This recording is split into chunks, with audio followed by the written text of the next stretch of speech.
जम्मू काश्मीर में आकाशी आफत तावी और चिनाब नदीए धारण कर्યું रौद्र रूप। Jammu Srinagar national highway block.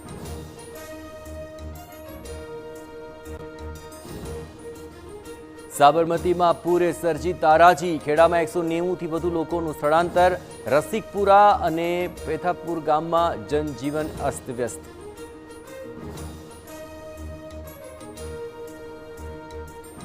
Narmada में सरदार सरोवर डेम की सपाटी में धरखम वधारो। 135.35 मीटर पर पहुंची जल सपाटी। 48,000 थी वधु क्यूसेक पानी की जावक।